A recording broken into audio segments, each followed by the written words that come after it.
Namaste, friends. Welcome, everyone. Hope you enjoyed your meditation. So today and tomorrow, the final 2 days. So we'll go through some integration and we'll take some questions for this self-transformation program. So before we go ahead with any questions and experience sharing, first let me complete what we have started yesterday. So yesterday we discussed about the 7 bodies, and today let us go through the 6 spiritual laws and its significance, and we'll understand in detail. You're ready with pen and book?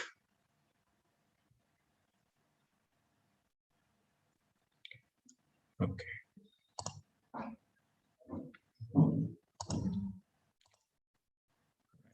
Let me share my screen.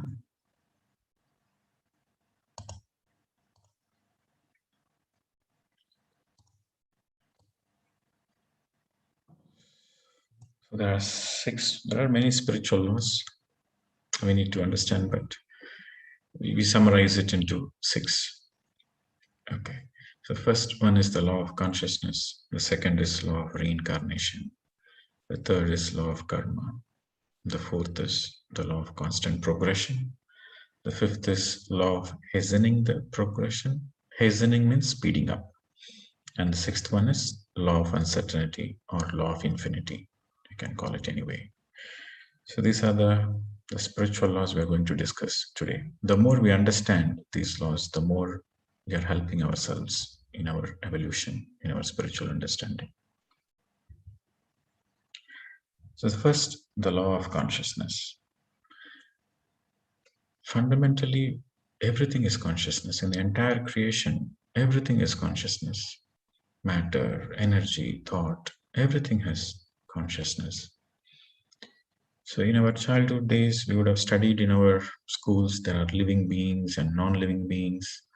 Living beings are plants, animals, humans, and non-living beings are rocks, furniture, tools, metals, non-living beings. That's not correct.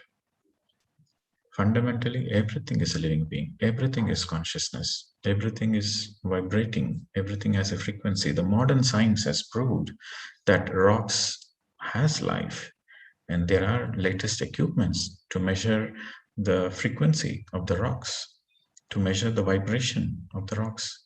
Crystals belong to the mineral kingdom, and crystals have a greater vibration compared to normal rocks. For example, the normal rocks have 5 hertz of frequency. The crystals have up to 14, 15 hertz of frequency. So modern science, the quantum field, the quantum science has established, has proved that everything fundamentally has life. Then we might ask this question, if everything is consciousness, then what is the difference between a rock or a plant or an animal or a human? So what is the difference? The difference is the level of the vibration, the frequency of the vibration of the consciousness. That is the difference, my dear friends. So just to give an understanding, for example, the minerals, the rocks have 1 level of consciousness. The plants have 2 levels of consciousness. And the animals, they almost have level 5 consciousness. There's a very quantum leap between the plant and an animal. And then the human is just 1 level up the animal. So the human has 6 level of consciousness. I'm just giving an example to understand. So fundamentally, everything is consciousness and everything has life. Matter is energy, energy is matter. Everything is vibrating. Everything has a frequency. Everything is alive. Fundamentally, there is nothing dead in the entire creation. There is nothing called non-living. Everything is a living being. And depending on the level of the vibration of the consciousness, you can see the form as either a rock or a water or a plant or an animal or a human or a divine human. A divine human has the highest level of vibration in its consciousness. Okay, so this is a fundamental law, the law of consciousness. Next, the law of reincarnation. So consciousness reincarnates, as we discussed before. There's in our evolution, in our human evolution, there we have two evolutions, but in our evolution, the evolution is from the minerals to the plant, from the plant to the animal, from the animal to the human, from the human to the divine human. So consciousness takes again and again several life forms in several lifetimes. So this is reincarnation. Reincarnation is, if you want to understand reincarnation, then we have to understand with the law of karma. Reincarnation is necessary for our progression, because we cannot learn all the lessons. We cannot learn all the soul lessons in one lifetime. We need many, many lifetimes to learn many, many lessons. So you might ask the question, okay, so if there is reincarnation, then why somebody is born as a rich person and somebody is born as a poor person? Why somebody is born with physical challenges, somebody is born with mental challenges? Why there are so many situations? Why people have to be born in different countries, as a male, as a female, as a transgender, and as a rich, as a poor, as a diseased, as a sick? So why should the human reincarnate in so many challenging situations? So then we have to understand the law of karma. Understanding the law of karma and law of reincarnation, they go hand in hand. Unless you understand law of karma, you cannot understand law of reincarnation. If you want to understand law of reincarnation, then you have to understand law of karma. So they both are intertwined, these both laws. So in the reincarnation process, the soul starts, I'm speaking from within the human. Once the consciousness graduates from the animal to the human, then the reincarnation from the infant soul to the old soul takes an average about 350 lifetimes. Some souls take lesser lifetimes, some souls take more lifetimes, but the average I'm speaking. So in the beginning stages, the infant and the child, the soul is more focused on survival. And in the young soul stage, the soul is more focused on power, name, fame, authority. And so in this infant, child, and young soul stages, the soul does more bad karmas than good karmas.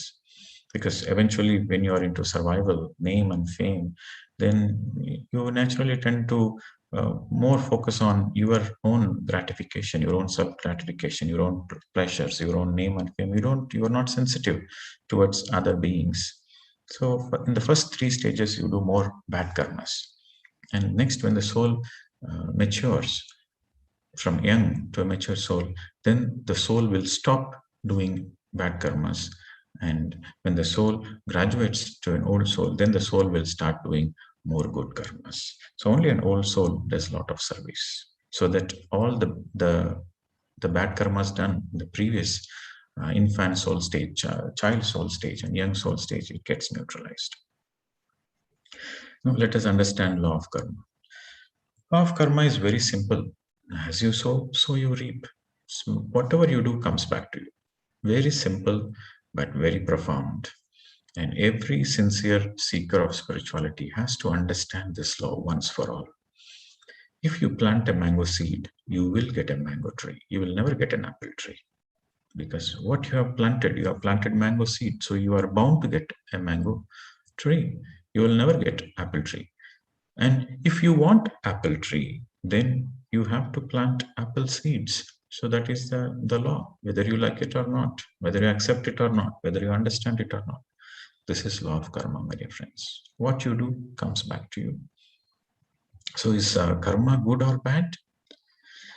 Well, like there is gravity. Karma is neutral. Okay, so it is impersonal, and it is a law which operates whether you understand it or not, whether you like it or not. Just like the law of gravity, it is a law which operates in the cosmos. So the more we understand, the deeper we are helping ourselves. For example, if we stumble and fall, we don't blame the gravity. Is the gravity responsible for our falling? No, we stumbled upon. We are not cautious enough. We are not aware. We are not careful.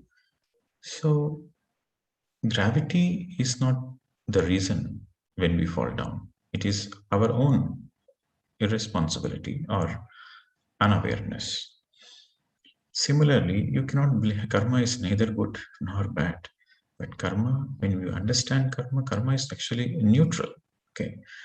Karma is pretty much a neutral thing. The more you understand karma, the more you understand, okay, karma is there to help you, right? It is not a punishment. So all the situations, it exists because of our past actions and thoughts. Whatever you are going through today, it's because of your past actions, your past thoughts. And karma is not only your actions, it's your thoughts, it's your feelings and your actions all put together. And how does one respond? You are going through a certain challenging situation, and how do you respond? You feel victimized. You feel suffering, a lot of suffering. You are going through the blame game because of that person. I'm going through this because of this situation, because of my parents, and because of the society. Are you in the blame game? Or how do you handle the situation? If you are in the blame game and if there is any negative feelings, then you are creating more bad karma. So you are stuck in the karmic loop. Okay, so life challenges. How do you go through the life challenges? So we understand our life challenges pretty much because of our karmas. So once you are going through the life challenges, then how do you deal with it? Either you accept it or there is resistance. When you accept it, when you accept whatever I'm going through, I have created it. I have created this reality. Maybe in the past, whatever I'm going through, the cause is in the past, but the effect I'm going through now. So I might have done something. So maybe let me take the responsibility and try to focus on what are the lessons I need to learn through these challenges. So when you accept it, then through the acceptance comes the responsibility. The more you become responsible, then you are growing, you are evolving. And when you are going through a resistance, blame games, feeling victimized, then you are stuck in the karmic loop. You create more and more negative karmas because you feeling negative creates more negativity in your life. So it's affecting your future lifetimes also. So resolving karma. How do we resolve the karma? Okay, so we might have done so many things in our past lives. We don't know, we don't remember anything now. But we might have done, we might have not done. We don't know. But how do we resolve a karma? How do we, what is the right thing to do? So the first thing is meditation. Okay, the more you meditate, the more this is for somebody who really wants to come out of the karmic loop and let go of the karmic baggage and get enlightened, right? So meditation. So when you meditate, your connection to your higher self increases. The more your mind is empty, the more you are connected to your soul, the more you are connected to yourself. And there is an increased awareness. In meditation, you close your eyes and observe the breath. For example, for 1 hour, you are meditating, closing your eyes, observing the breath. Again, the thoughts come, cut the thoughts, come back to breath, cut the thoughts, come back to breath. So what are we doing for 1 hour? We are doing meditation for 1 hour. What exactly is happening? In that 1 hour, your awareness on your breath is increased. So you are becoming aware of the breath all the time. Be with the breath, be with the breath. Cut the thoughts, come back to breath. Cut the thoughts, come back to breath. So what is happening? Your awareness increases. So this awareness exercise for 1 hour awareness exercise on your breath helps you to be aware the rest of the 23 hours, my dear friends. So meditation increases your awareness. And with more and more awareness, there is a lot of understanding about the life and the life situations. And with understanding comes the acceptance. When you understand, then there is acceptance. If there is no understanding, you don't want to accept. So understanding is the key. Clarity is the key for acceptance. And acceptance is non-judgmental acceptance. That is very important. You are just simply accepting without any conditions, without any judgments, non-judgmental acceptance. With the non-judgmental acceptance, naturally there is no suffering. Right? When you accept something, suffering is there because when you resist, there is suffering. When there is no acceptance, there is suffering. In life, people suffer because they don't accept. But once you accept as it is, without any judgments, then there is no suffering. Naturally, the suffering vanishes. And when there is no suffering in your life, then your character is beautiful. And you realize your soul beauty. Okay, so you see, karma has become a tool for your evolution. So meditation, the more and more meditation helps you to be more and more aware. And along with awareness, meditation gives you two things. Along with awareness, meditation also gives you cosmic energy. So meditation gives you two things, my dear friends. One, it increases your awareness. And number two, you get more and more energy, cosmic energy, prana shakti. So with more awareness, with more energy, you will have the capacity to exercise your free will. So what is destiny? Destiny is nothing but what is destined to happen. So destiny is based on your karma. Okay, whatever is your past life karma, you plan in this lifetime, you take a portion of that karma to work on it, to neutralize it, to learn from it. So that we call it as prarabdha karma. Again, karma can be divided into three. One is sanchita karma. Sanchita karma means all the karmas of all the past lives, including this life. It is sanchita karma. It's like a reservoir of your karma of all your past lives from the time you incarnated as a human. Animals don't have karmas. Only humans have karma. Animals, plant kingdom, animal kingdom, mineral kingdom, they don't have karmas. Only human kingdom has karmas. Only the soul, when it is individualized, then the karma begins. So from the first lifetime till the present lifetime, all the karmas accumulated is called sanchita karma. From that sanchita karma, we take a small portion to resolve it, to fix it, to learn from it, to balance it in this particular lifetime. So whatever the karma, a portion of the karma we bring from the sanchita becomes prarabdha. So prarabdha karma is a karma we planned before our birth. We planned it. That is bound to happen. That is called destiny. Our prarabdha karma is the destiny. So destiny is something which is destined to happen.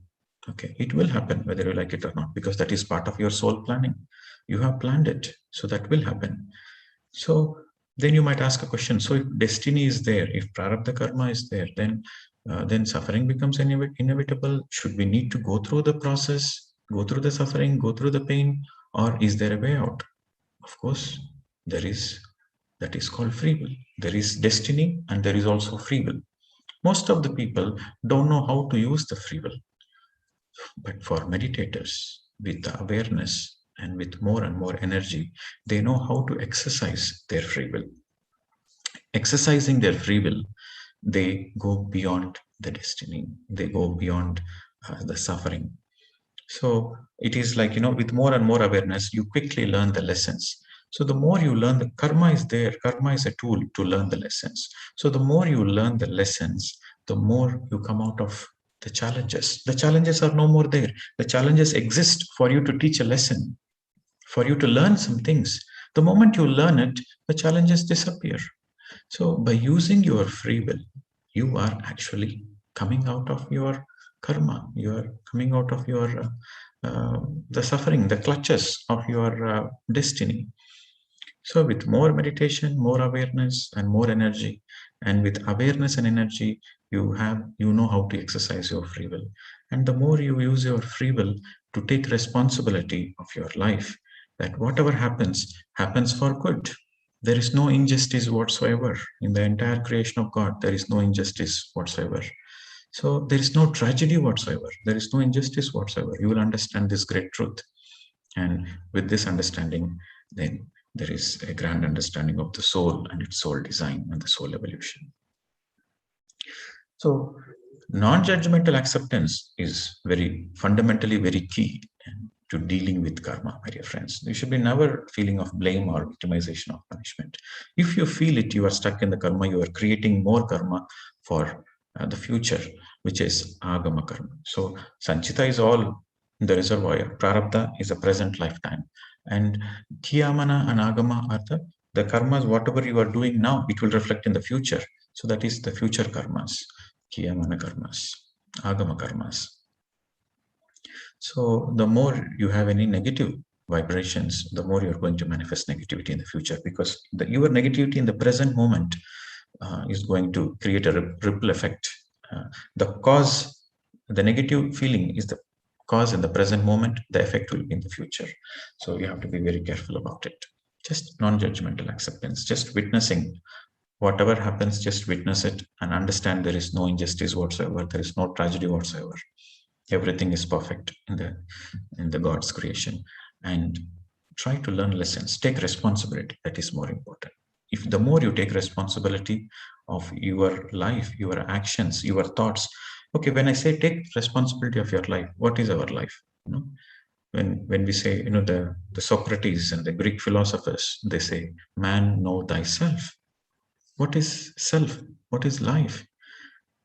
The human life can be fundamentally categorized into the thoughts, feelings, the words, and the actions. Our thoughts, our feelings, our words, and our actions is nothing but our life. So the more you take responsibility towards your thoughts, towards your feelings, towards your words, and towards your actions, then your life is getting mature. And with more and more maturity, you let go of all the karmas. You come out of all the karmic baggage. Absolutely no negative thoughts, no negative feelings, no negative words, no negative actions, because that will come back. As we sow, so we reap. This is important. And people ask, does karma ever end? Yes. Every action set in motion, it has to be balanced. So there are two aspects for a karma, my dear friends. One is to learn the lessons. There are two aspects to karma. One is to learn the lessons. The moment you learn the lessons, you come out of the karmic loop. You are no more in the cycle. You are no more in the cycle of facing the karma and again doing more bad karmas. Again, facing the effect of it and creating more bad karma. So you are no more in the loop. So by learning the lessons, by taking responsibility and learning the lessons, you come out of the karmic chains. That's the first aspect. The second aspect is you have to balance it. You have to settle the accounts. Whatever the actions you have done unknowingly, yes, you repent it, you regret it, you learn the lessons, but still the accounts has to be balanced. So settling the accounts with meditation, you can learn the lessons and come out of the karma. When you do more good karmas, when you do more service, then the accounts will be balanced. So people might ask, if the soul is originally wise, unlimited, why does it need to reincarnate again and again and go through these traumas and false beliefs? Okay, it's very simple.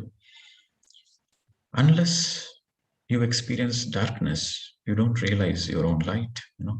Unless you go through a hot sun, unless you have experienced the hot sun, the hot temperature, how will you value the beauty of a tree, the shade of a tree? If you want to realize the beauty of a tree, the shade of a tree, then you have to experience the hot sun. And we are abundant. The very nature of the soul is abundant. But to realize our abundance, to experience our abundance, we have to go through the contrast. We have to go through the poverty. So when you go through the poverty, through the experience of the poverty, you understand, you realize your own abundance. So we are all in oneness, right? So the soul is all in oneness. Before the soul incarnated, the soul is part of Paramatma. We are part of God. We are all in oneness. So why the soul has to separate it? Actually, in reality, there is no separation. But a speck comes into this planet Earth and experiences separation, experiences duality. So the more the soul experiences duality, the more the soul understands and the more the soul rejoices the beauty of oneness.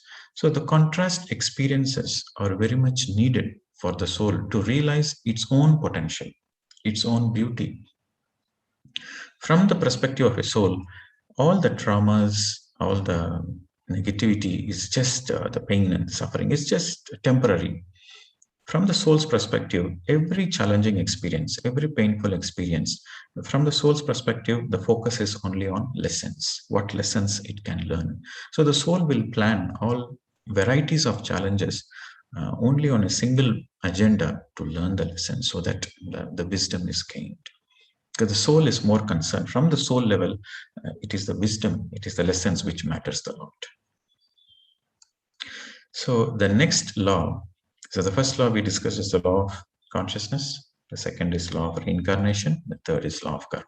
Now the fourth law is law of constant progression.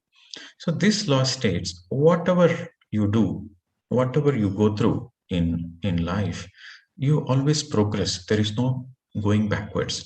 For example, you have graduated to a human from an animal, then you don't go back to an animal. Your next incarnation will not be animal, no matter what you do, whatever the bad karmas you do. There is only progression.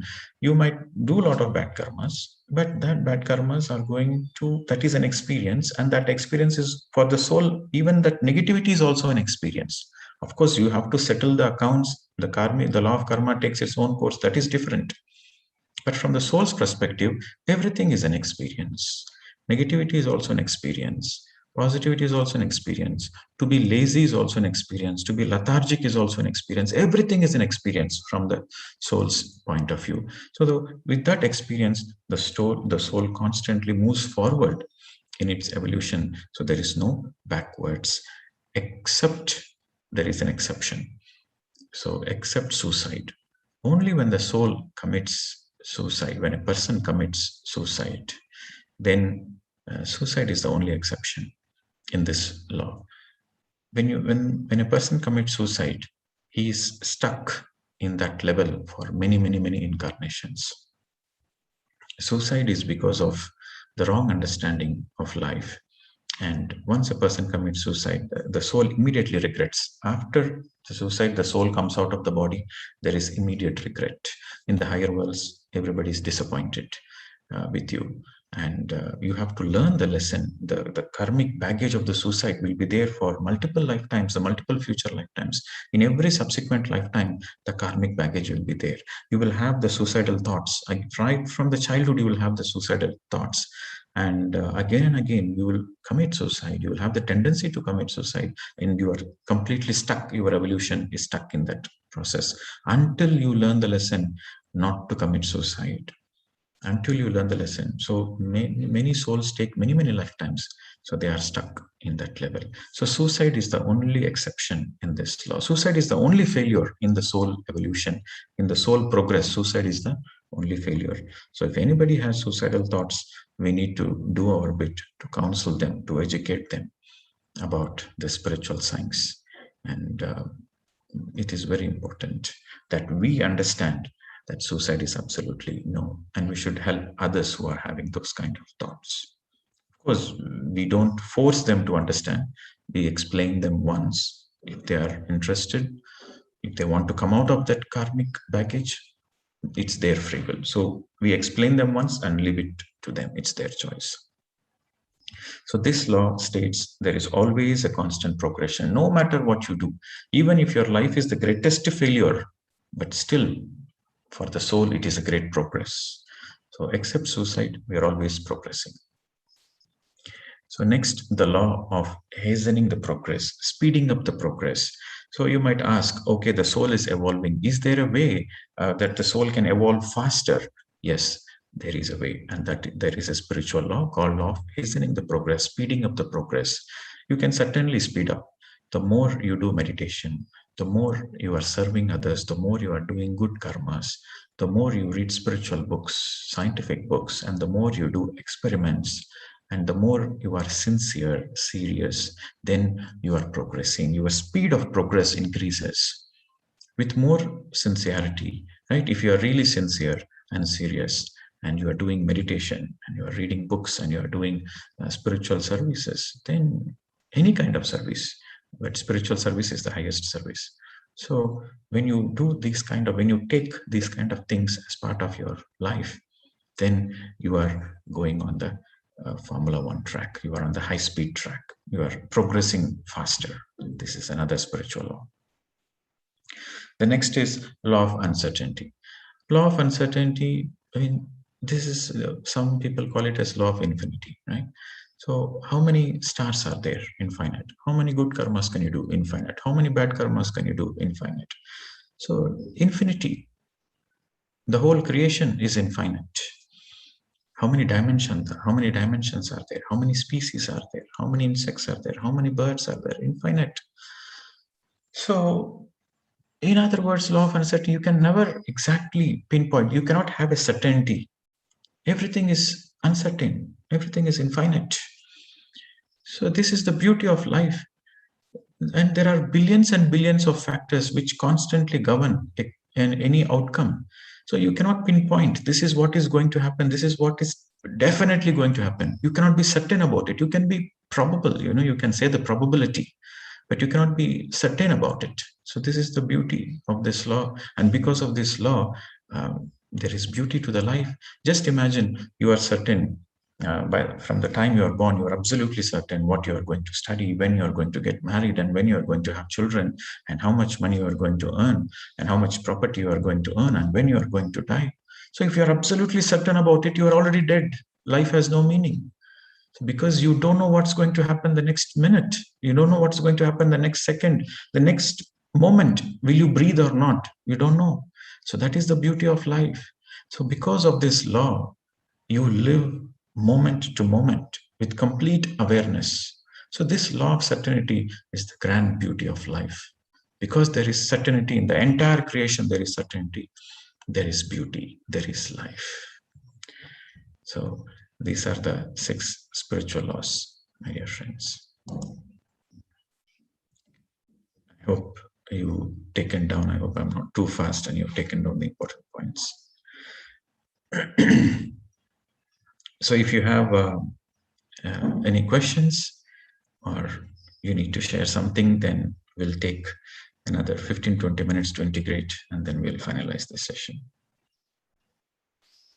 You may raise your hand. Yes, Manjunath Bangar. Now, good morning, sir. Yes, sir. Go ahead. Now, I have become a fan of you. Your teachings, everything is fast, very, very, very good to me. I have heard so many masters, I have attended many sessions, but I was not satisfied.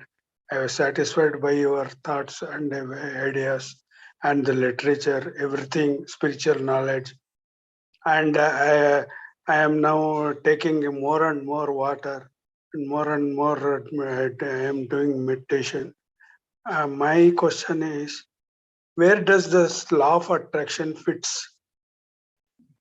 Law of attraction is nothing but law of karma. Okay.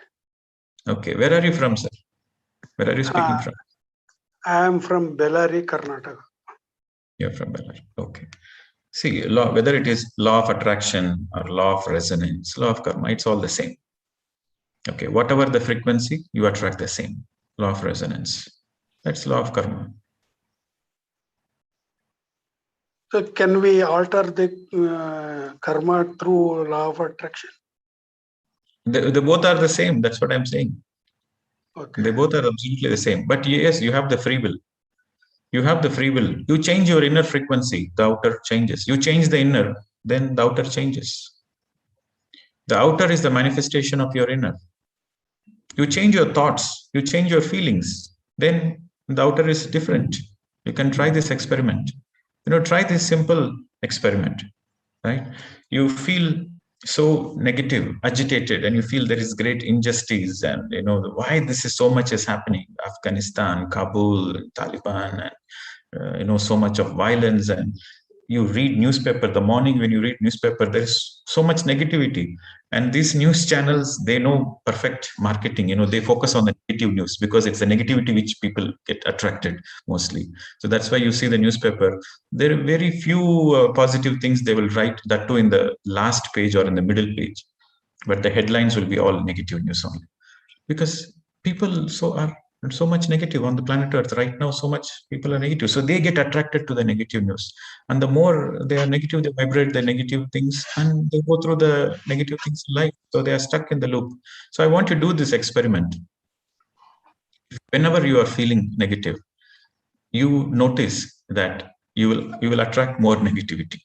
Okay, but immediately you change that feeling. You sit in meditation. Whenever you're feeling agitated or disturbed, you just sit in meditation and change that feeling inside you. You change that feeling. No, everything is beautiful, and I'm going to change my feeling. I'm going to feel the vastness. I'm going to feel my own beauty. I'm going to feel the beauty of nature. I'm going to feel the abundance. I'm going to feel the love of the Creator, the God. So you change the feeling. Just do this exercise for 5 minutes. Sit in meditation. Observe, be with the breath, empty the mind, and change your feeling consciously. and then you notice what happens on that particular day. You notice what happens. Immediately things will change. Or you do another experiment. Somebody is coming and shouting at you and is very agitated. Just don't react to that, and just change your inner feeling and have a smile and say, thank you very much, and hug him. The moment he is scolding you, but you go and hug him, immediately he will change. He is no more the same person. So your inner transforms. Inner is the cause. The effect is the outer. You So can we do have all to, these multiple experiments, and see, the more you understand the law, the more you get the benefit out of it. So your effort is to understand. So through these experiments, you will understand. I think it comes the more meditation we do. Naturally, you need more meditation, sir. You see, first of all, to realize that you are into that negative vibration, you need awareness, right? So you need more and more meditation to be aware of your what is your feeling. Because most of the people, they're unconscious. They're not even conscious that they're having negative thoughts. They're very unconscious. So you need a lot of meditation to be aware that you are having the negative feelings and negative thoughts. Thank you, sir. Yes. Yes. So next, Meera Menon. Namaste, Pradeep ji. I'm Meera from Malaysia. I have two questions. Firstly, one by one. Yes. Thank you so much for the beautiful wisdom sharing, which you've been doing for the past almost 3 weeks. Really, really enjoyed it. I'm immersed in it. So my first question is, what is third eye perfection? Okay. So when you are meditating, when you start meditation, the first step is you will notice a lot of thoughts, right? So you are aware of your thoughts and you are aware of your breath. And with more regular practice and practice of meditation, then your thoughts subside, your thoughts reduce. And then you will notice your etheric body is going through the cleansing process. That is the second stage, where you are going through a lot of body pains and a lot of disturbances in your meditation. So that is nothing but the healing process.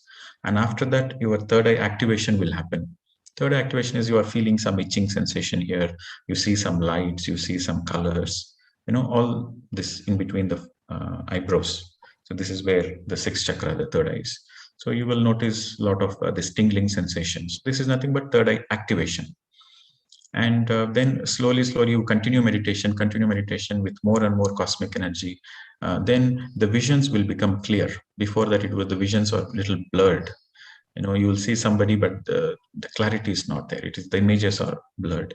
So with more and more meditation, then the images become more clear. So you're able to see your certain things. You're able to see the other realities, other frequencies. Okay, so this is the third eye activation stage. But third eye perfection means you are able to see those visions or perceive those visions or audios, like clear audience, inner voice, or feelings or smell, whatever. You are able to perceive it, and you are trying to learn some lessons out of it. You are not just seeing it, but you are learning something out of it. So when you develop the ability to learn truth using your third eye, that is third eye perfection. So third eye perfection is your capacity to learn the lessons or to understand the bigger picture of life. Okay, some people, they see visions. Okay, I've seen this color, I've seen this star system, I have seen this master, I have seen Babaji, I've seen this angel. Okay, you are seen. So what? You have seen. That means your third eye got activated. So what? It's of no use. You have seen something. So what is the use? No use. It's more of your spiritual ego. Yes, I saw that. I see this. I saw the angels. I have the connection to Babaji. I have the connection to star beings. I have the connection to angels. It just satisfies your spiritual ego, but no use. But third eye perfection means you meet Babaji, and then you question, hey, why did you come in my meditation? What is the message you are going to give me? Why did you come into my meditation in the first place? What is the message?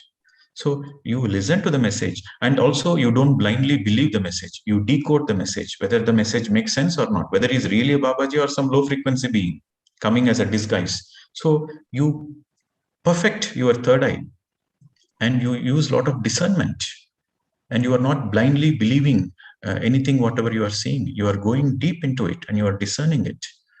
So, and through the discernment, you learn the lessons. So that is third eye perfection. For example, again, you see your past life. In the third eye, you can be able to see your past life also. Just seeing the past life is of no use, but you see the past life and you learn what mistake I did in that past life, what lesson I missed it, what lesson I learned, what lesson I missed, and what lesson I'm repeating, what mistake I'm repeating. So you learn that lesson from that past life. That is third eye perfection. So third eye perfection is all about using your third eye for your spiritual evolution, for your spiritual progress, and being in balance and not feeling special. When you don't feel special, when you're absolutely grounded, balanced, and then you are using that experiences for your spiritual growth, that is third eye perfection. And third eye perfection is the final stage. Thank you. My next question is, what's the difference between star seeds, star beings, and light workers? All are the same, different words.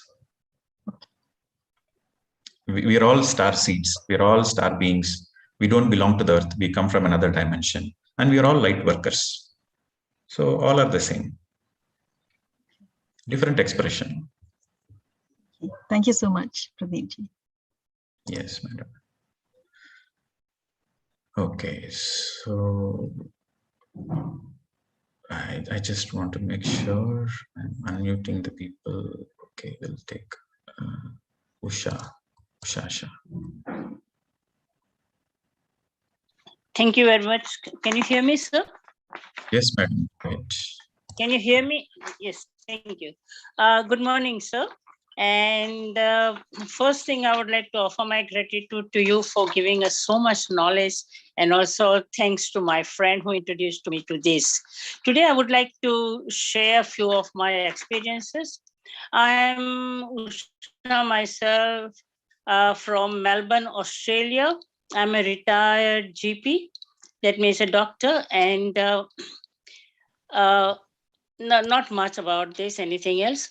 Like what I would like to say that before I joined your session, it is just 21 days. I'm very new to this type of meditation. Before that, I was doing guided meditation.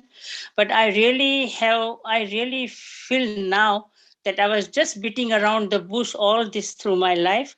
And now I have come to the right place. And this is what I wish I had done this earlier. And after this attending this whole session, I have realized quite a few things. Like after attending Mona, especially, like I realized, I learned that I was talking myself loudly, and I think through you I learned that it was my restless mind and mind jabbering sort of thing. So I became mindful about it, and every time I think I should just be mindful, no, I should not be doing this, like that. And then on second week of Mona, I realized that I did that very few self-talking, and that really, I'm really happy that I'm coming out of it. Maybe now 2 or 3 times I could have just come talk to myself. That's one thing. And another thing, that I feel very light, good, and very energetic. And so many times I had a habit of like postponing my work, like I'll do this tomorrow or I'll do it later. But now I make sure that I do my thing, because I have more time to myself, as I stopped watching TV and just watch it only once, just to watch the news sort of thing. And what I think about my food is that I had a habit of cooking more and putting it into the fridge and just to use it later on sort of thing. But now I became mindful about it, that no, I stopped putting all food in the fridge. There's no fridge food in my fridge. And I started cooking myself every time, two meals, and I try to eat, or I always eat within 3 hours of it. So thank you very much for guiding me for this. I really understand that how important it is to eat the nutritious food.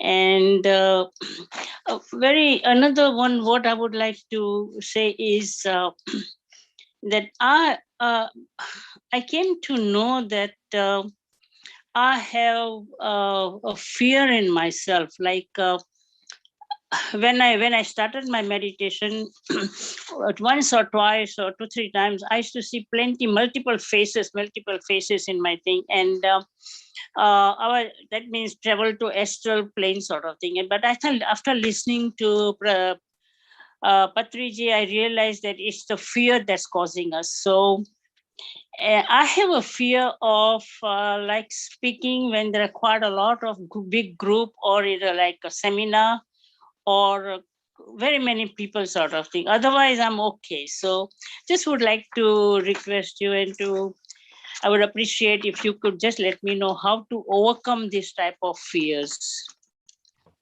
So first of all, you have to understand that all the fears are there because of your ignorance, or because of your karma, or because of the wrong understanding of life. So fundamentally, if you ask, all fears are there because of karma. So how do you come out of the fears? Face the fears. The more and more you face the fears, the more you understand that actually there is no such thing like fear. Fear is in your mind, but fear is not outside there. So fear is an illusion. You have created it. So the more and more you face the fears, the more you understand, actually it is an illusion. It is not real. It appears to be real, but it is not real. So the more and more you face the fears, the illusion bubble bursts out. So that's the only way. Face your fears. Okay. Face the fears. Thank you. In spite of the fears, face the fears. Yes, I understand. Today it was quite very hesitant to come and to raise my hand, but I just said, no, I must. So I think you're right. This is the way. Yes, this is the way. You have to face it. Yes. Yes, ma'am. Thank you. Thanks for learning. And this is something very important. All the Western countries, especially Australia, Europe, cold countries, New Zealand, Canada, America, we have the habit of cooking the food and keeping in the freezer for together. That's so much tamasic food. And you have experimented and you have shared that. Thank you very much. Should be always eaten fresh. Thank you. Thank you very much, sir. Right. Next, Sethu Raman. Hello, am I audible? Yes, sir. Go ahead. Yeah, I am Sethu Raman from Chengalpattu, Tamil Nadu. I have a question on the marriage life. The partners in the marriage are likely to be in different stages of their soul journey. Because of that, will there be conflicts? If so, what will be the resolution? Okay. So since today we spoke about the law of karma, you'll be surprised. 95% of the marriages, they are karmic. So in the soul planning stage, how it happens, right? So two individually we have karmas, but we have karmas with other people also, right? We do bad things to others and they do bad things to others. So if two people have too much bad karma, too much baggage between them, during their soul design stage, the spirit guides will explain them. You see, you have so much karmic baggage. So you have a choice. You can take 20 lifetimes to neutralize that karma between you two. So you two take 20 lifetimes together as colleagues, as friends, as brothers and sisters, or whatever. You take 20 lifetimes so that the karma will be neutralized. Or there's another option. You come as husband, wife. In one lifetime, it will be neutralized.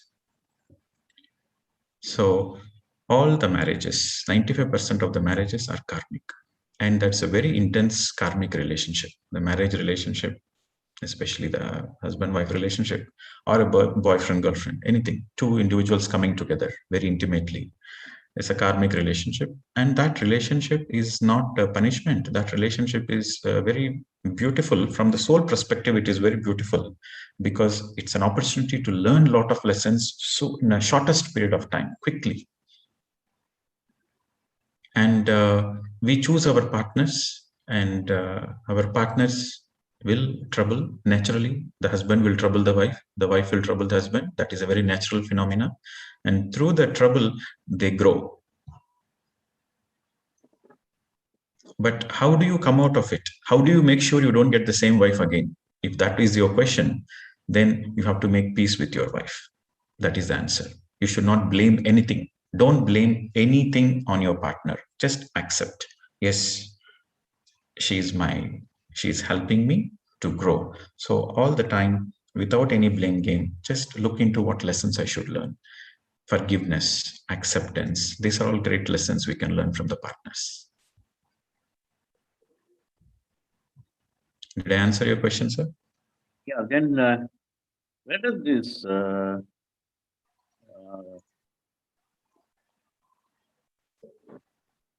how does the marriages break up then?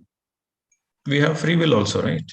We have destiny and we have free will also. You can use your free will to divorce. Just because you are breaking up the marriage doesn't mean your karma is finished. Again, the next lifetime you will come again as husband wife. Oh. So better to face it rather than going for divorce.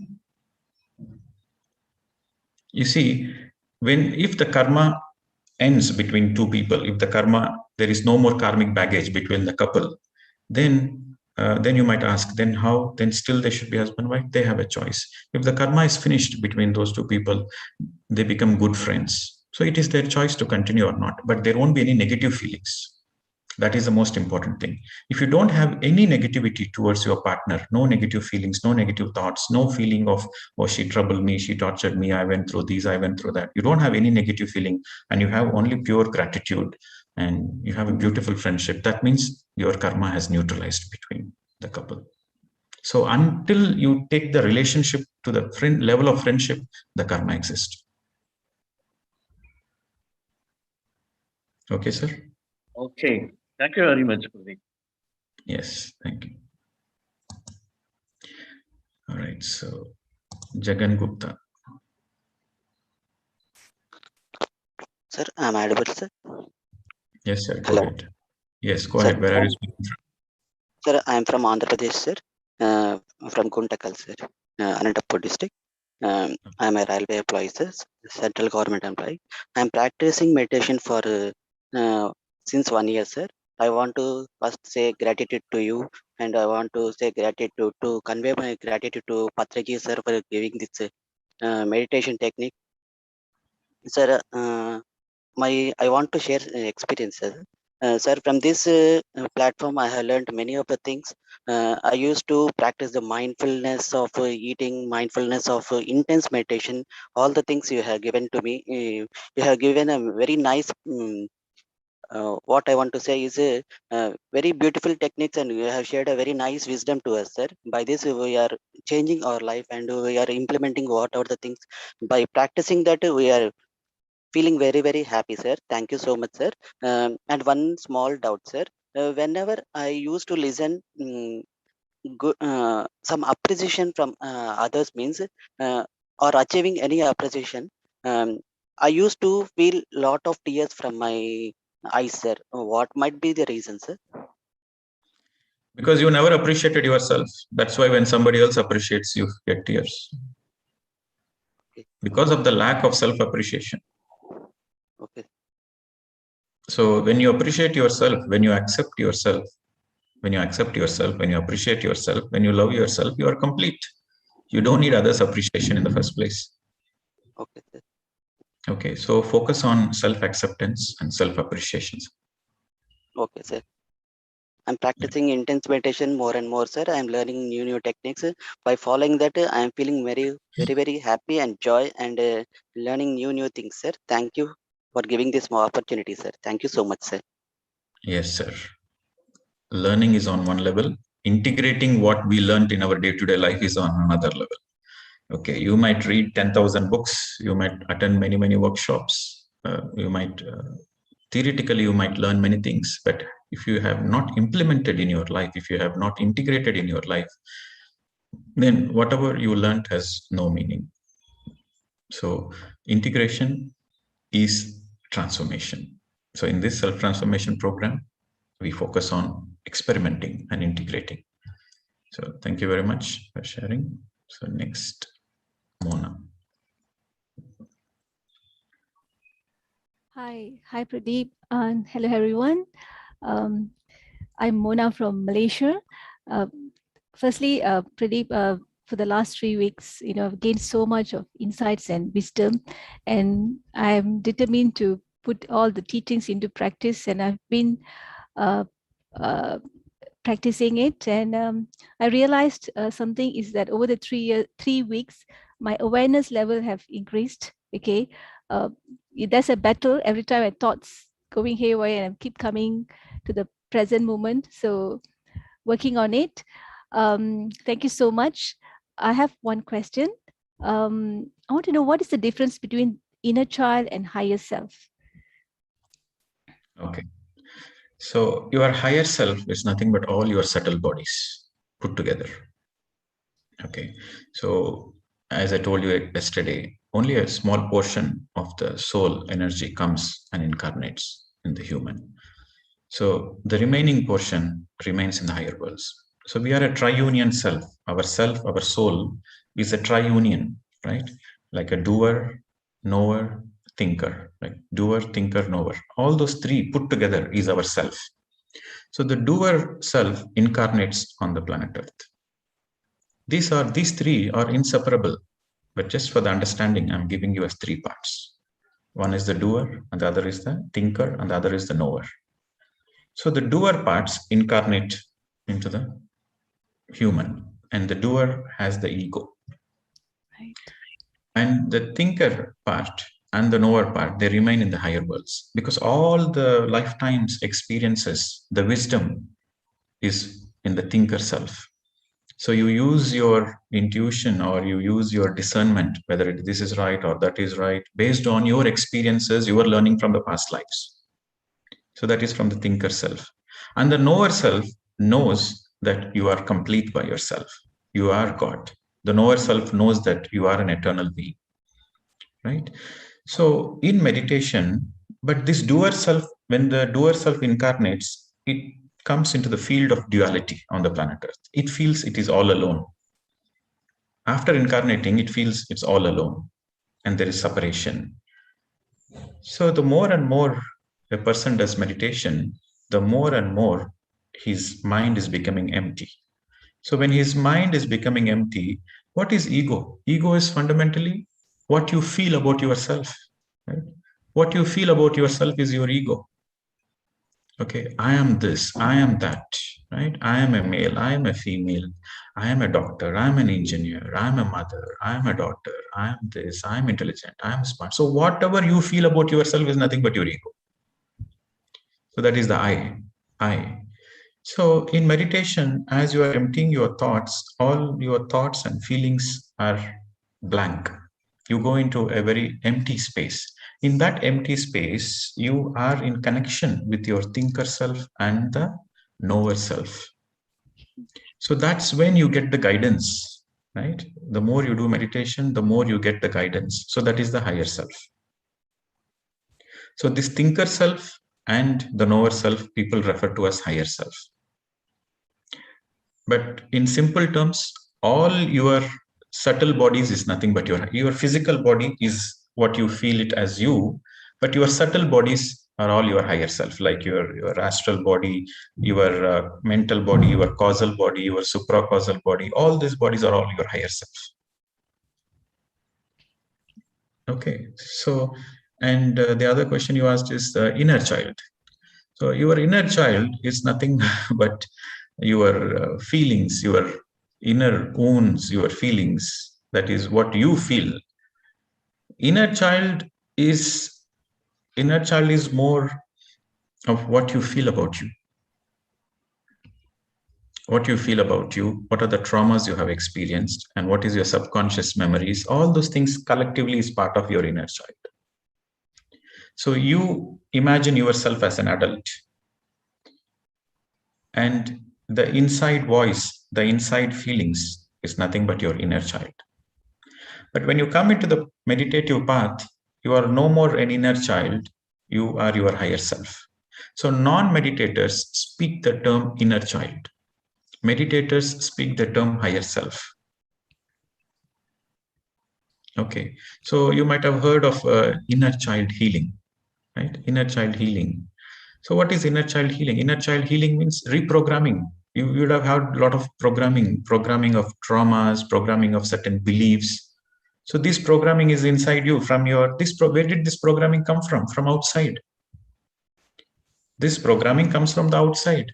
And because of this programming, you go through a certain trauma, and that becomes your memory. And because of that memory, you act in a certain way, you speak in a certain way, you think in a certain way. Right? So the outer circumstances creates an inner programming, which we refer to as inner child or subconscious. But the higher self is the guidance which you receive when you go into meditation. When you empty the mind, you have the higher guidance. So it is the energy of the higher self. It is the wisdom of the higher self. It is the knowing from the higher self which will heal your inner child. Okay. All right. I understand now. Okay. It's a puzzle, yes. Thank you so much. Thanks. So next there is Redmi. I don't know the name. Yeah. I'm Kamlesh Mata from Bangalore. Yes, madam. Go ahead. I don't know why my name is not coming. Yeah. It's okay. I have learned a lot from you, great Master Pradeep. I was very new to this PSSM because I told last time that as I was the Radhaswami Satsangi, but something was missing in me because I wanted to evolve myself, because meditation I was doing regularly, but I was not having any sight of the Guru as I used to listen. But within these 2-3 months, really there is a great transformation by listening your sessions. And now I'm also improving in these 21 days also. I am more mindful. I'm meditating. I'm having some visions also. And that's why I was more concerned about my family members. I am evolving, so they should also evolve. In the lockdown period, we can't go out and we have to stay inside. At least on phone I can talk to them and I can bring them on the right path. That was my actually vision. And I'm very, very much thankful to you. I want more progress. I want to be connected so that I could attend more sessions and improve myself. I have no grudges from my Guru.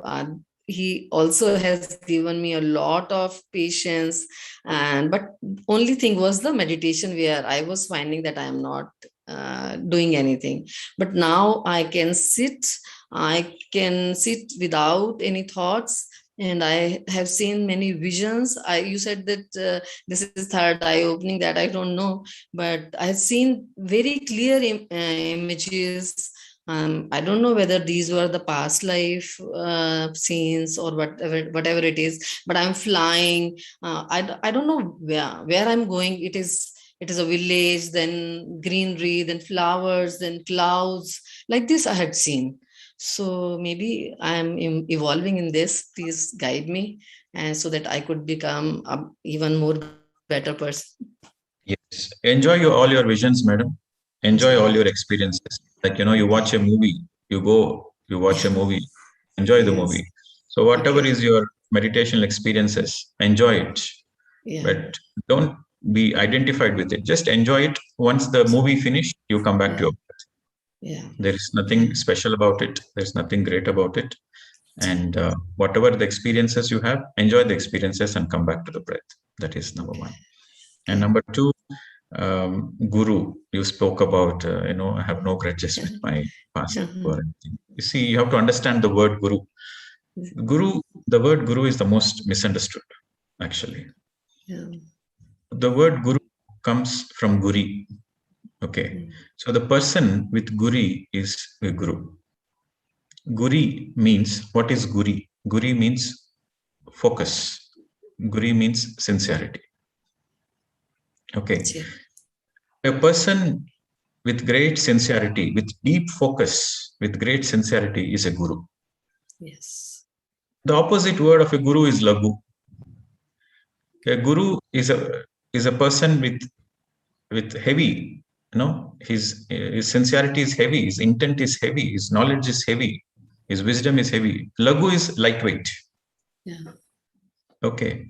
So opposite of Guru is Lagu, a person without any sincerity, withering here and there, is Lagu. So your own sincerity is your Guru. Your intent is your Guru. Your sincerity is your Guru. So that's why we say Guru Brahma, Guru Vishnu, Guru Maheshwara, right? So Brahma means creation. Yes. Without Guru, there is no creation.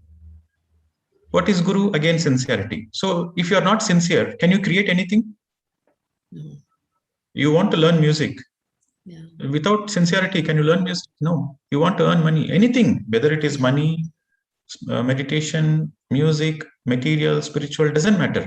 Anything you want in life, if you're not sincere, you cannot have it. You cannot create it. Absolutely, you cannot create anything if you're not sincere.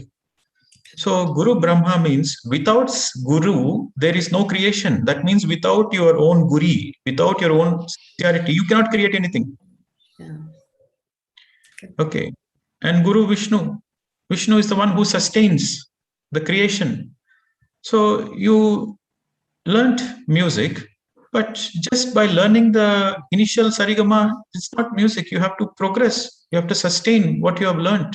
You have to learn a lot of thalas and a lot of other things, layas, rhythms.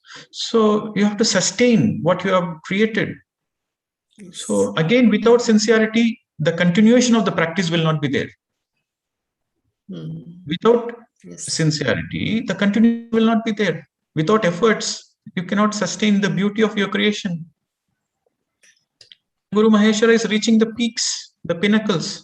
Again, for that you need sincerity. Without sincerity, you cannot reach the peaks and the pinnacles. So your sincerity should be there in the beginning stage and in the middle stage and also in the final stage of your own creation.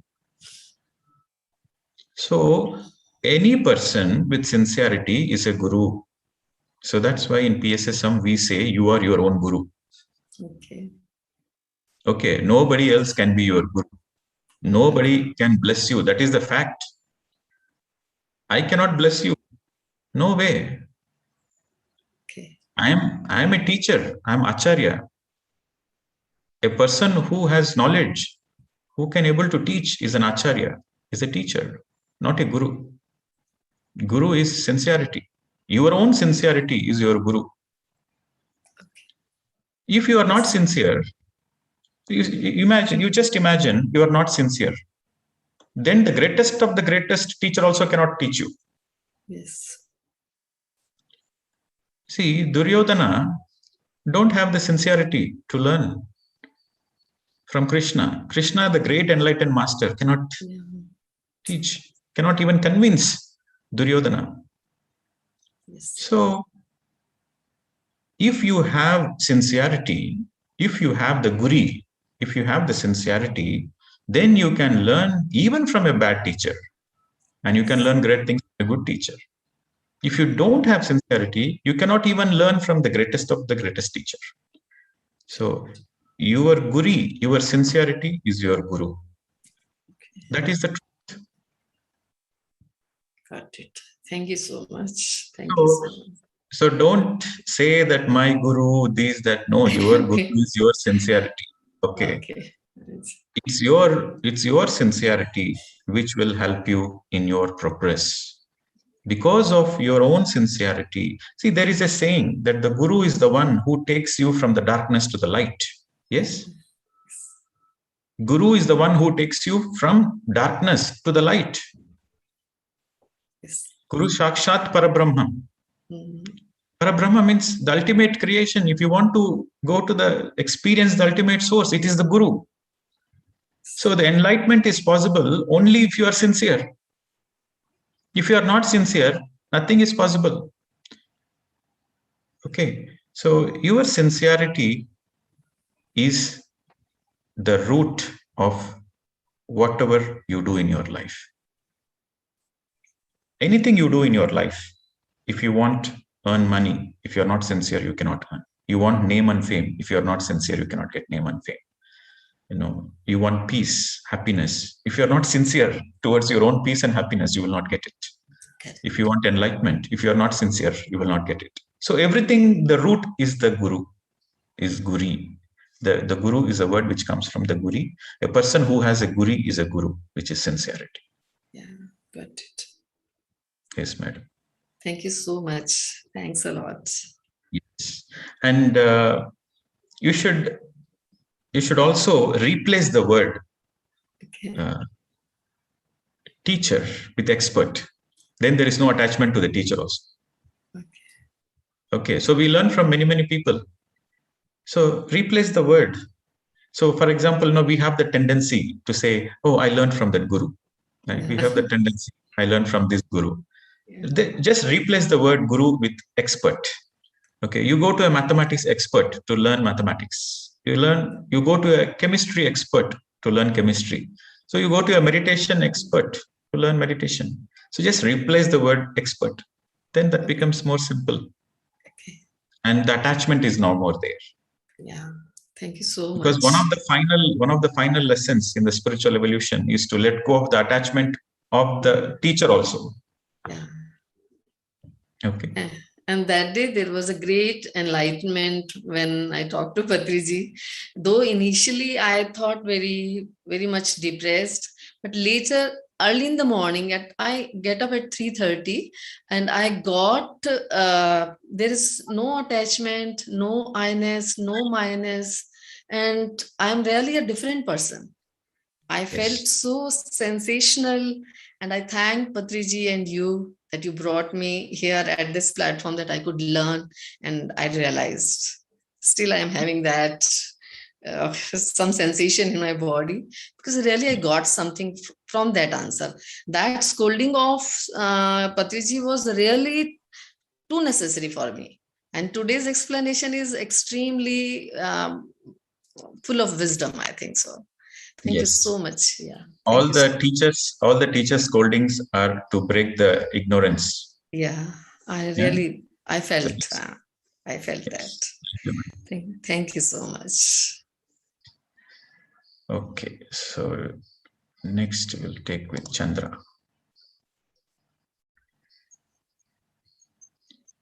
Good morning, Pradeep ji. Can you hear my voice? Yes, Am I audible? Yes, very clear. Yeah, so I am very happy doing this 21 days self-transformation. I cannot tell you how much I am happy. Mindfulness, I'm maintaining that mindfulness in whatever I do. Detachment to gadgets and the materials.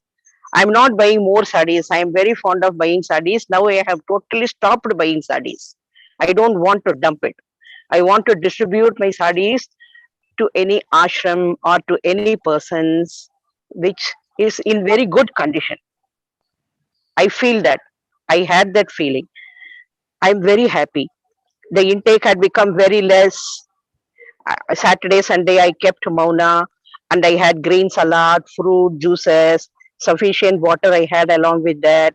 Mauna helped me a lot. I used to speak a lot in a very loud voice.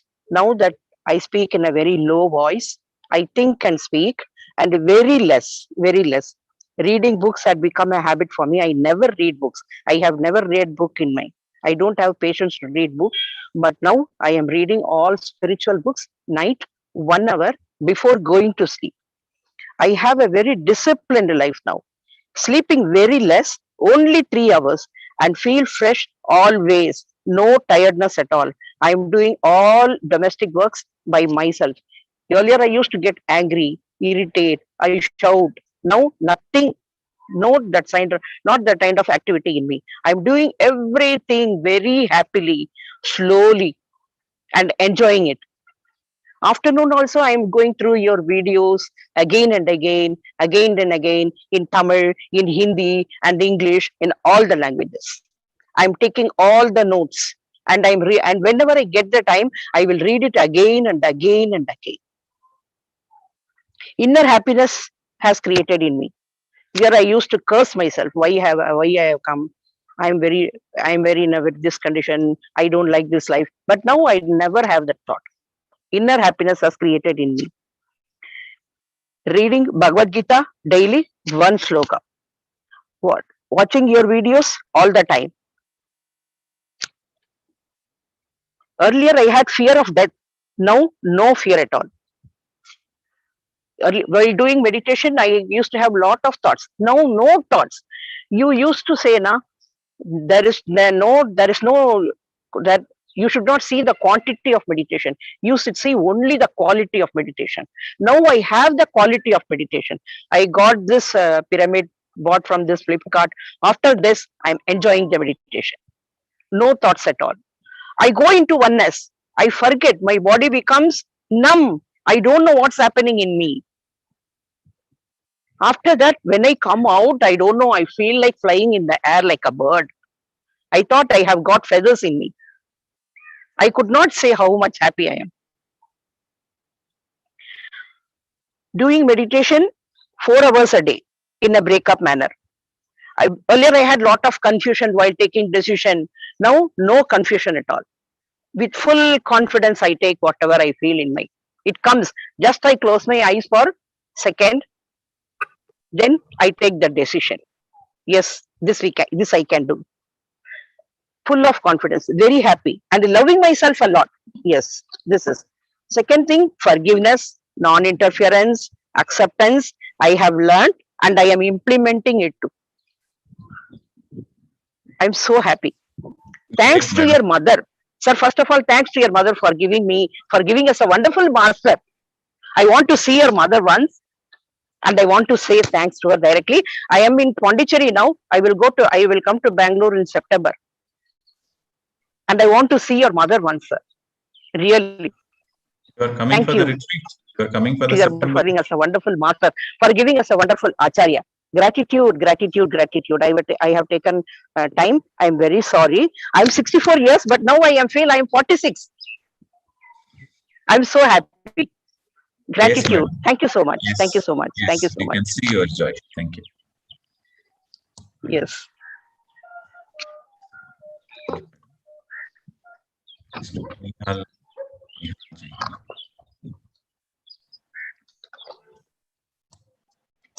Yes, sir. Go ahead.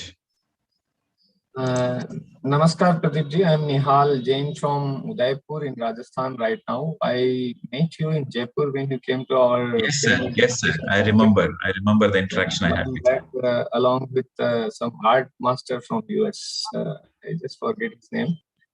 The wonderful experience with your crystal and everything. These last 18 days plus some many days in the past retreat you did with Nita Bhojwani, I have actually changed a lot. And one thing I must endorse is all these years I have been questioning when people were guiding with a lot of visualization and very senior masters were doing, and it was my inside which was not accepting it. And when you explained it that this is not the real, using mind in any process of meditation is not right, and that's my 25 years old learning. So thanks for reinforcing me that thinking.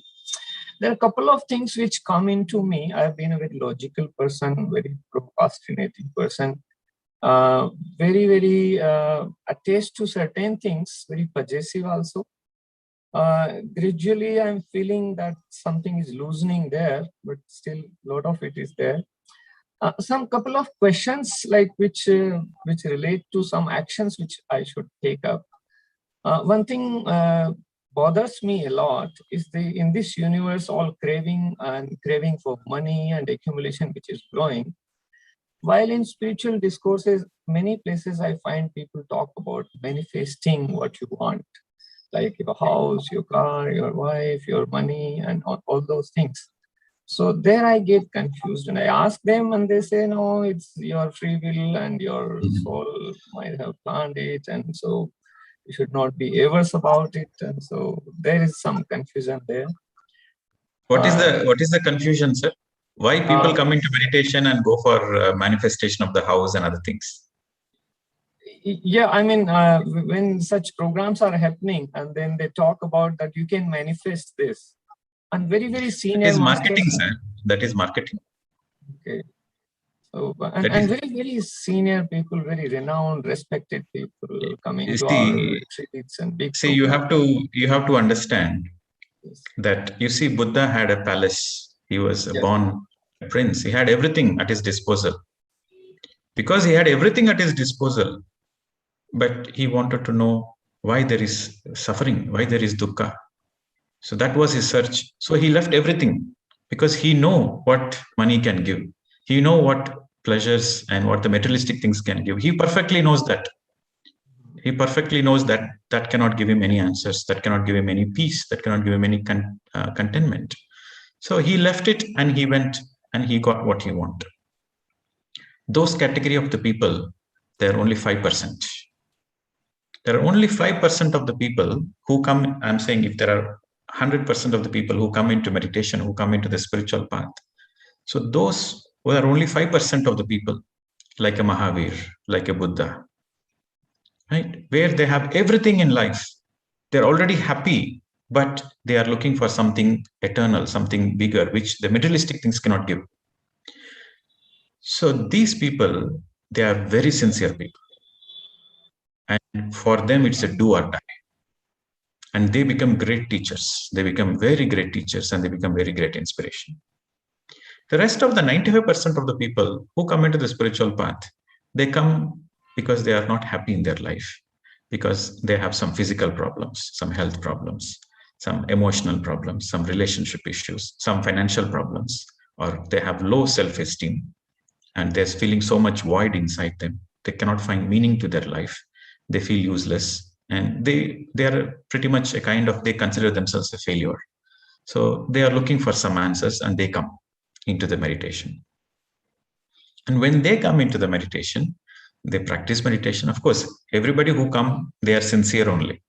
They are sincere. They are sincere towards what their goal. See, the goal of the 5% people is enlightenment. So the goal of the rest of the 95% of the people is they want to come out of that suffering, that's all. They want to come out of that problems in life. They want to be happy in life.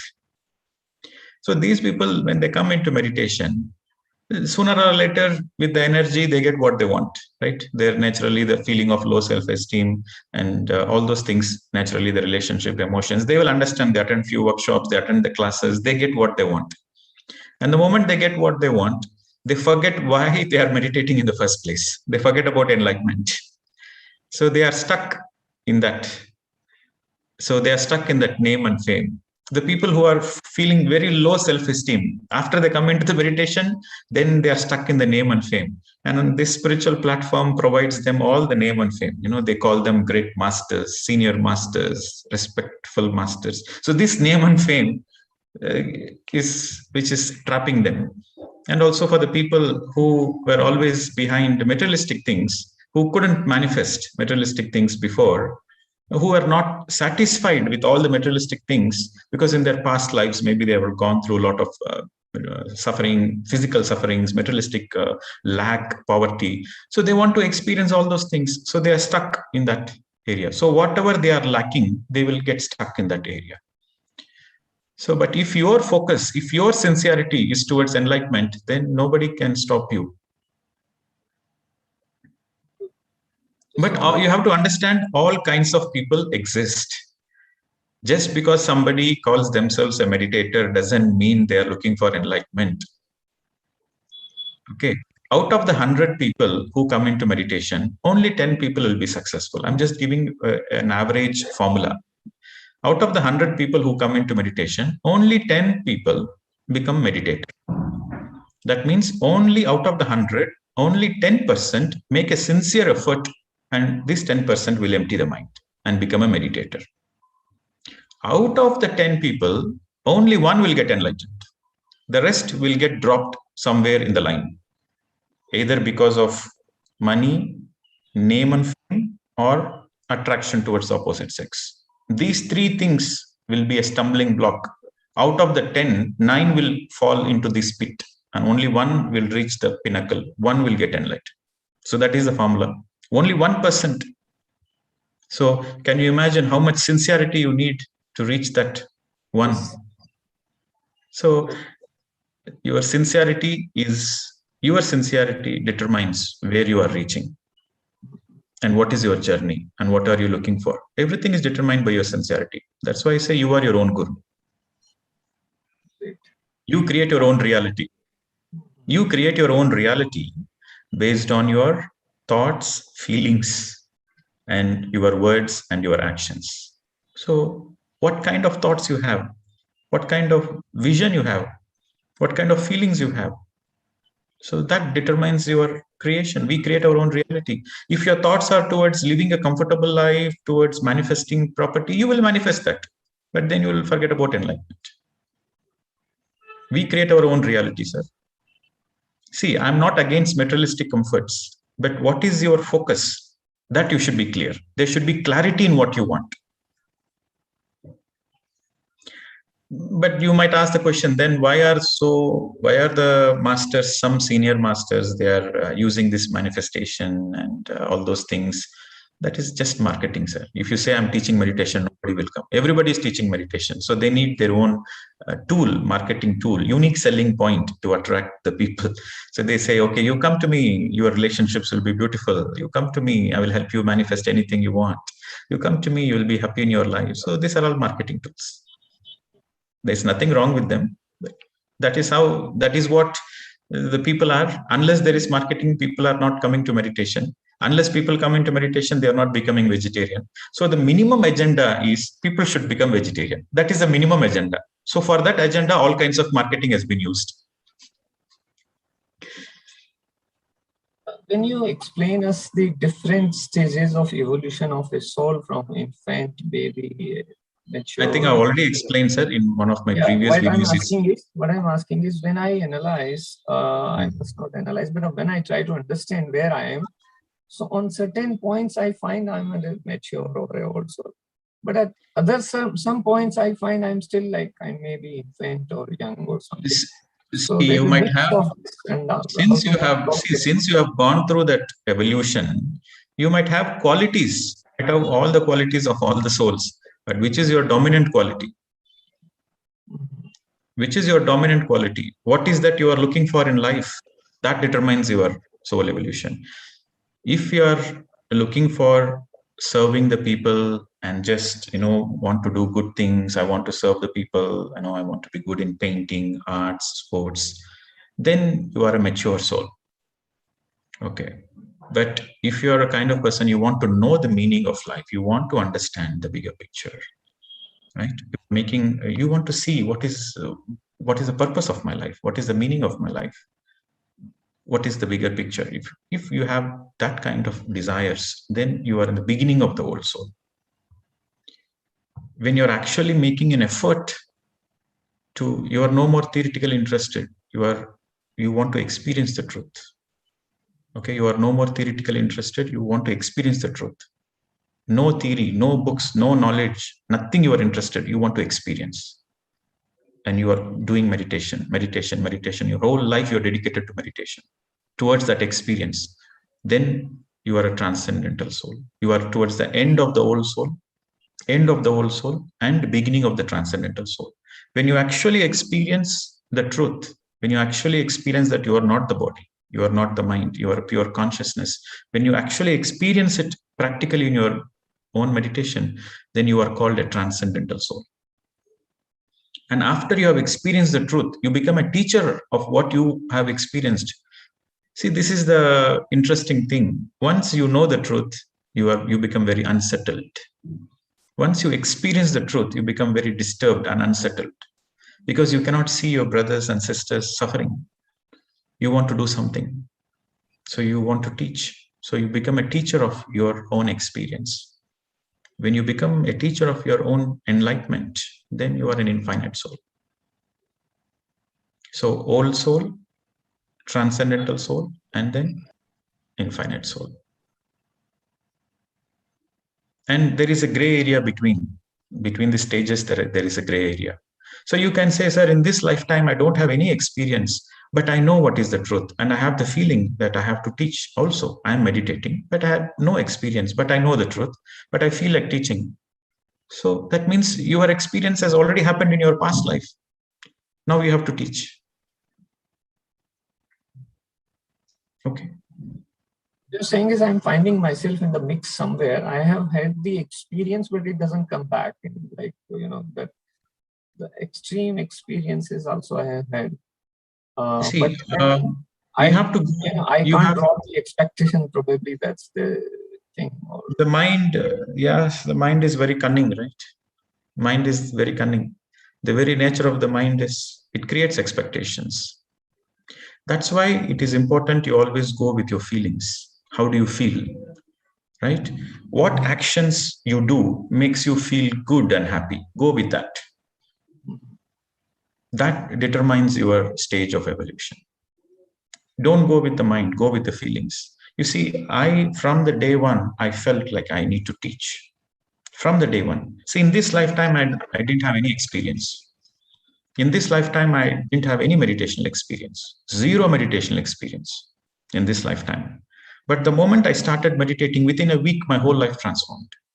Within a week, my whole life transformed. My approach, my consciousness, everything shifted within 1 week. But that is a practical experience I got.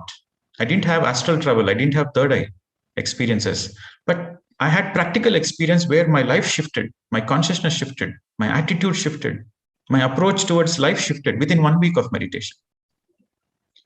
So within that 1 week of meditation, I realized my life purpose is to help other people who are like me, who are struggling to know the meaning of life. So unless I do that, I was also a software engineer working in Australia. So I was getting a good salary and I'm in a very safe and secure environment, settled in life, but that is not giving me joy. What is giving me joy is to leave my comfort zone and to go and teach. And when I meet the people, when I teach meditation, that gives me joy. So I have to follow my feelings. I have to follow what gives me joy. So you follow what gives you joy. Don't take others' opinion to do certain things. No, follow your feelings. What makes you joyful, you do that. And in whatever the level you are perfect. An infinite soul is no greater than old soul. An old soul is no greater than baby soul. Everybody is great in their level. So live a happy, contented life by doing what you feel like doing. That is the most important thing. When you start following your heart, then all the expectations drop. You are least bothered about the expectations. Okay, sir? Yes. All right. So Ranjana Majumdar. Yes. Thank you, sir, for all the enlightened information. Yes, madam. Go ahead. Yes. Thank Where are you from, madam? I am from Mumbai. I am a retired English lecturer.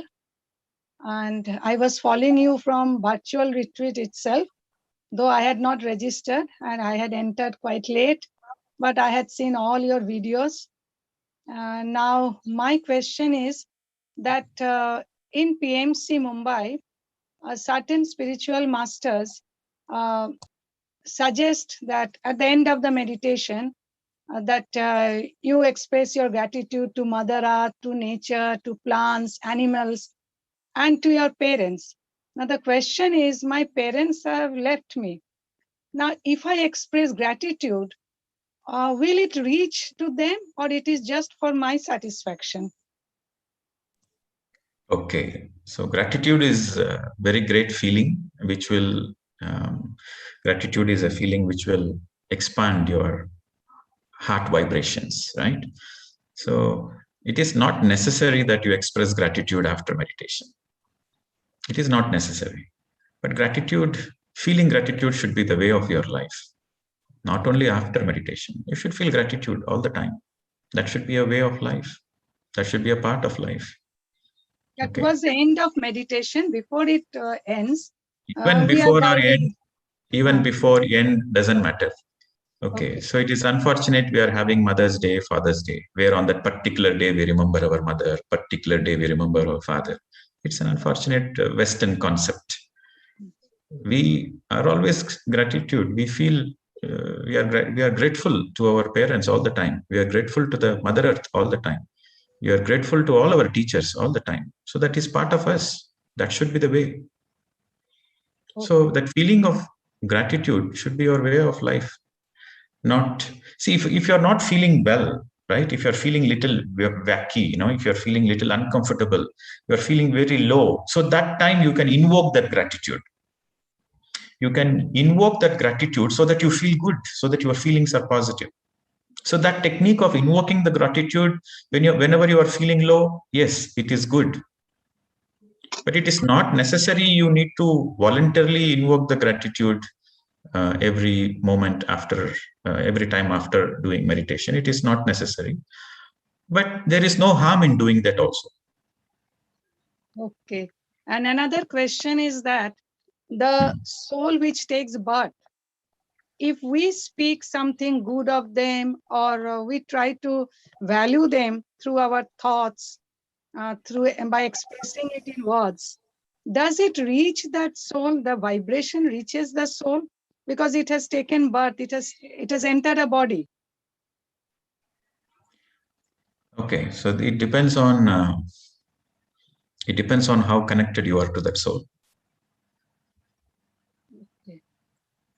Okay, and it depends on how evolved the soul is. Okay. So just because you send some wishes, greetings, it doesn't mean it is going to reach there. It depends on many, many factors. It depends on the energy of the transmitter. It depends on the intention of the transmitter. It depends on the capacity of the receiver. It depends on the evolution of the receiver and the energy of the receiver. There are so many things. It depends on many factors. So I'll give you an example. Your question, I think, is precisely more about in some traditions, they pray to the departed ones. They send some wishes, they do some rituals to that. My relatives ask me that the soul has taken birth. So what is the use of sending messages? It will not reach. It has taken birth. Yes, naturally. Suppose if the soul is a mature soul, it will not look back. It will happily go to the astral worlds and it will focus on its own evolution. And whatever you do is a completely waste of time and waste of energy. Suppose a soul is an earthbound soul, right? Suppose a soul is a low frequency being and not mature and so attached to the family, so attached to the children, to the parents, to the property, to the name, fame. The soul has lived a completely materialistic life. And when the soul leaves and you keep on remembering them, then the soul is still hanging over here. The soul doesn't want to go to the higher worlds. You do the rituals, you do the prayers, and you say, you are our savior. You have to protect our family. You do all those requests, you give all those requests and prayers. Then the soul is stuck in between. The soul is neither in the physical nor in the astral. It is in between. The soul is stuck there. So you are doing more harm than good to that soul. Okay. Now we pray to our parents for blessings and all. No prayer, madam. Just now I said your sincerity is your blessing, your sincerity is your guru, and no blessing business. Good wishes you can send, not blessing. That doesn't exist, no? See, good wishes always exist. You can always send good wishes, right? Okay. But just because you send the good wishes, it doesn't mean it will reach. It depends on the person who is sending, how much energy you have, what energy you have. Do you have the capacity to send the good wishes to the other dimensions? The higher can help the lower can never help the higher. But of course, you can send good wishes within the planet Earth. You can always send good wishes to each other who are alive. Good wishes are always possible, but blessings, no. But some people confuse good wishes for blessings. That is a problem. Yes, yes. You should always have good wishes. That is a must. You should always have good wishes for everybody. You should wish well for everybody. Okay. When you wish well, the feeling that you want everybody to be happy, that is a feeling. You want everybody to be happy. So that will come back to you. So you feel good. So you will manifest a lot of peace in your life. So remember this point. You should always send good wishes to everybody on the planet Earth. But sending good wishes to the departed ones doesn't work, because the lower physical is the lower, astral is the higher. So the lower cannot help the higher, but the higher can help the lower. So no need to pray to them also, no? In times of trial, suffering, no need then. No need. Yeah. That only I wanted to know. It was a niggling one. So thank you for clearing it. Okay, thank you, sir. Okay. So we have a few hands raised. I think I need to go. My physical retreat participants are waiting. So it's time for me to go. So we will take questions tomorrow, and we'll go with the final integration tomorrow. And thank you very much for all your feedback and expression. And once again, it is your sincerity, it is your experiments, it is your practice which has helped you to realize certain things. Thank you very much, friends. We'll see you again tomorrow. Namaste to everyone.